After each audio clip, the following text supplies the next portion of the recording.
travail de la Commission provinciale de la délocalisation du Lualaba, CPDL, a été remis en cause par l'Assemblée provinciale.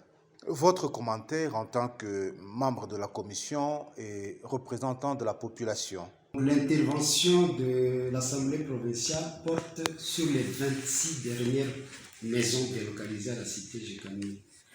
Mais sur les 26, il y a 17 qui ont été servies. Et les contestations se limiteraient à 9 personnes. Mais ce qui est tout à fait normal, parce que même dans les 700 premières délocalisations là-bas, les contestations ont eu lieu. Mais chaque fois qu'il y a des contestations, c'est un droit pour chaque délocalisé. Celui qui se plaint, il vient à la commission, il explique son problème, et on peut redescendre sur terrain pour faire les mêmes évaluations en présence de l'intéressé. Et chaque fois, on est toujours arrivé à un compromis. Alors je ne comprends pas qu'on puisse dire qu'on travaille mal.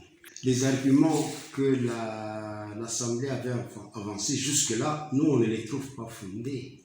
Parce que réellement, si la commission provinciale de délocalisation travaillait mal, mais elle n'a jamais été convoquée par l'Assemblée pour aller s'expliquer. Mais pourquoi tout simplement pour les 7 dernières contestations que ça va faire tomber tout le travail que la commission a dû abattre entre-temps? Nous attendons. Nous avons suivi dans les déclarations de l'Assemblée provinciale qu'elle avait fait une contre-expertise pour l'évaluation des maisons de la cité Gécamine Kolwezi. Et cette évaluation se fait sur base de la loi. Il y a des tarifs standards qui sont fixés par une loi.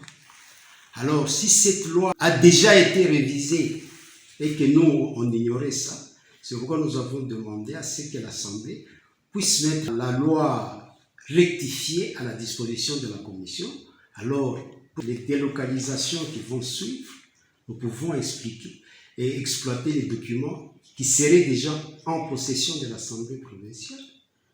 L'une des missions de la CPDL consiste à organiser, surveiller et contrôler les processus de délocalisation et de réinstallation de communautés. Malheureusement, la relocalisation semble ne pas suivre le pas. Je suis dans cette commission depuis l'année 2017. Et la première délocalisation à laquelle j'ai participé, c'était la délocalisation du quartier Kassoulou.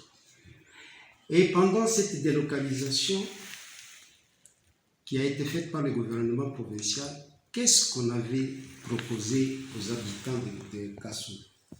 On leur avait dit, nous pouvons vous délocaliser et vous relocaliser à Samoukinda. Ceux qui veulent aller à Samoukinda, on va construire pour eux. Mais qu'est-ce qui s'est passé? Et je sais que pendant les opérations de cette délocalisation, les concernés venaient au bureau de la société civile. Et là, je leur donnais des conseils que quand on vous propose l'argent d'un côté et la maison de l'autre, prenez la maison. Parce que l'argent liquide qu'on peut vous remettre peut être sujet à beaucoup de désagréments. On peut vous voler l'argent, vous pouvez créer des disputes entre l'homme et la femme pour l'argent, et beaucoup de choses. Ou pendant la période où on vous donne cet argent, il vous arrive un malheur dans la famille, et vous serez obligé de prendre cet argent et de l'utiliser pour vous faire sortir de certains problèmes imprévus. C'est pourquoi je dis, entre l'argent et la maison, prenez la maison. Mais combien est-ce qu'on souscrit pour la maison pour aller à Samoukinda? Tout le monde, pratiquement 99%, ont choisi de prendre l'argent. Quand nous délocalisons, même à la Gécamine Kolwezi, nous leur disons, si vous n'êtes pas satisfait avec l'argent qu'on vous propose, accepte qu'on construise une maison pour vous. Mais la plupart des cas, les gens préfèrent l'argent.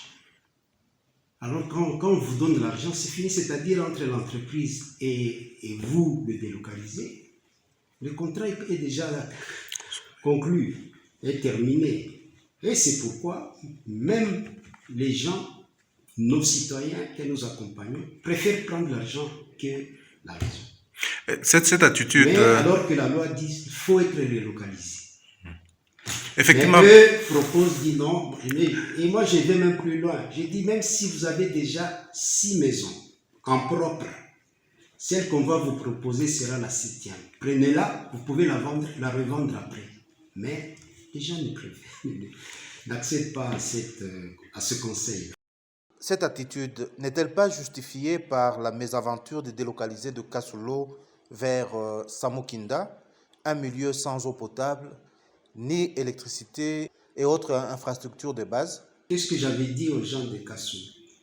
Si vous voulez aller à Samukinda et que vous avez opté pour la construction d'une maison, aussi longtemps que ces maisons ne seront pas terminées ou ne seront pas habitables, vous serez en train d'attendre. C'est pourquoi en optant pour la maison, du côté de celui qui délocalise, il devra faire tout pour que les gens soient accueillis dans les meilleures conditions possibles. Effectivement, chaque fois qu'on doit construire un quartier, le quartier doit remplacer la brousse. Mais sur cette brousse, au départ, il n'y a pas d'eau, il y a d'électricité. Mais dès qu'on pense à y aménager, à y installer des gens, on doit penser à toutes ces commodités. Et tout ne se fait pas en un jour. Il y a un petit temps qui va s'écouler pour que tout ça soit mis en place. Moi, je suis pour la construction de nouvelles maisons. Mais tous les conseils que j'ai déjà donnés aux délocalisés, ils préfèrent l'argent. Et moi, je ne peux pas utiliser le fouet pour qu'ils puissent accepter d'avoir une maison. Ils sont quand même libres de prendre la maison ou l'argent. Si vous trouvez que ce n'est pas suffisant pour construire une maison et que la société dit que c'est une maison, laissez cet argent à la société qui va vous donner la maison. Je vais même vous montrer des notes que j'avais déjà écrites pour sensibiliser la population du là-bas de faire le bon choix. Et pour moi, le bon choix, c'est accepter la construction d'une maison. Un message à la population, si jamais elle doit être délocalisée. Pour nous, société civile, si nous devons respecter la loi à 100%, je reste partisan de la construction des maisons. Parce que si on construit des maisons, je crois qu'il y aura moins de contestations qu'en donnant de l'argent.